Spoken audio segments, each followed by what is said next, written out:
400 000 habitants environ dans un pays qui a été créé, vous le savez, en 1943 et qui fut longtemps la Suisse du Proche-Orient, c'est-à-dire une place commerciale et financière prospère. Et puis en 1975, c'est la guerre civile. Phalangistes chrétiens et palestiniens s'affrontent. En 1976, c'est la guerre tout court, à travers tout le pays. Au mois de juin de cette même année, les Syriens envahissent le Liban pour venir en aide aux Palestiniens. Depuis 4 ans, il n'y a plus d'État libanais en tant que tel. Le tiers des membres du Parlement, par exemple, est exilé à l'étranger.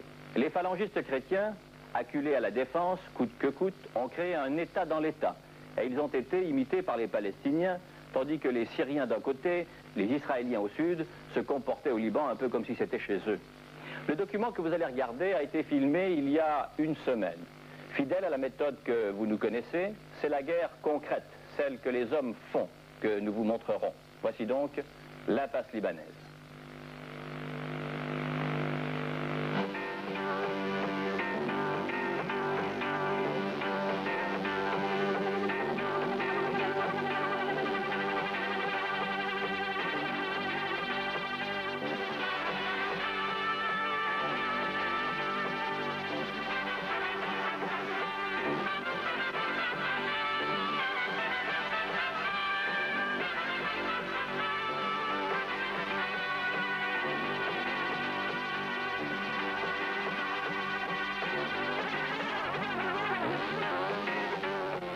Le Liban, qui a une superficie de 10 400 km²,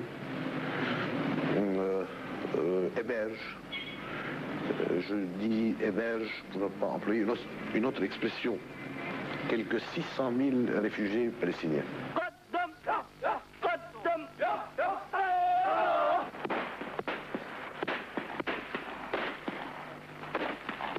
Si nous transposons l'exemple en France, sur 50 millions d'habitants à peu près, s'il y avait 35% d'étrangers, ce qui porterait le chiffre approximativement 17 millions d'étrangers. Est-ce que je vous demande, en France, vous pouvez subir, et je souligne le mot subir, la présence de 17 millions d'étrangers?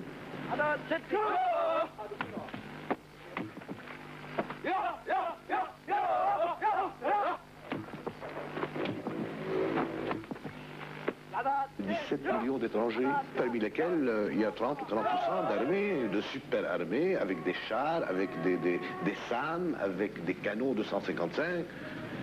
Bon, je voudrais voir, à Dieu ne plaise, que ça ne vous arrive, n'est-ce pas, supportant 17 millions, parmi lesquels il y a 5 millions de guerriers.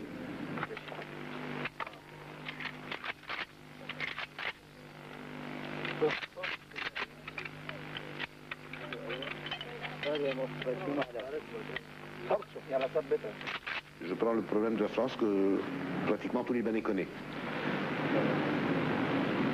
Si vous pouvez, quelles que soient vos structures, subir 17 millions d'étrangers qui quelquefois agissent sur votre territoire national comme s'ils étaient des Français, n'est-ce pas, et que la France demeurait en l'état où elle est, eh bien je vous félicite.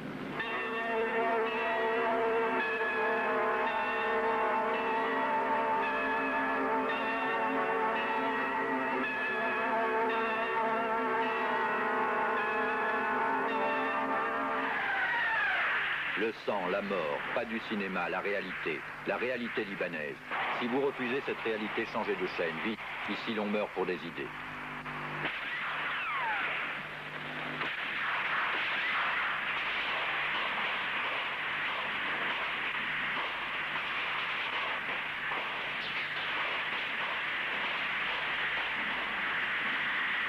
Depuis 1975, pour un mot pas dit, pour un geste pas fait, pour un mort de moins, pour un cri de plus, Libanais d'ici, Libanais de là s'étripent, s'acharnent à avoir raison ou tort, s'assassinent au nom de Dieu qui n'existe que